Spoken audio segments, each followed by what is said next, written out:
تعتبر لعبة الكريكت من الرياضات البارزة والتي تحظى بشعبية واسعة خاصة في إنجلترا والهند، لكنها في المغرب ما زالت رقعة الاهتمام بها وتطويرها لم تتوسع بعد. أما الصور التي نشاهد فهي من مباراة النهائي لكأس العرش لرياضة الكريكت الذي فاز بلقبه فريق الجمعية الرياضية السلوية على حساب فريق التنمية الرياضية لطنجة بنتيجة 106 نقاط مقابل 105 للفريق الزائر. المباراة جرت أطوارها بملعب الكريكت بالنادي الفليني بسلا. احنا بدورنا اليوم كرئيس الجمعية الرياضية السلوية أن تنهديو هذا الانتصار للمرحوم رئيس فريق تنمية طنجة اللي غادرنا في هذا الأسبوع هذا إلى مثواه الأخير. تنقدموا له بعزاء الكبير ليه وتنعتبروا هذا الحفل هذا اليوم هو مهداة للروح ديالو، أن الكريكت المغربي خلاه في يد أمينة اللي ممكن أنها تطور الكريكت المغربي.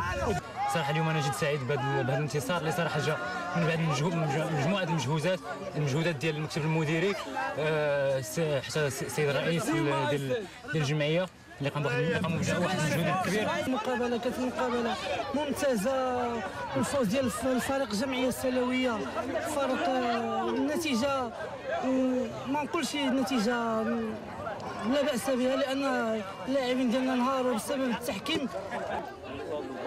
الجمعية الرياضية باعتبارها من أبرز الفرق وأكثرها تألقا في رياضة الكريكت على المستوى الوطني تضيف لقبا جديدا إلى خزائنها بعد لقب كأس العرش الذي ظفرت به سنة 2010.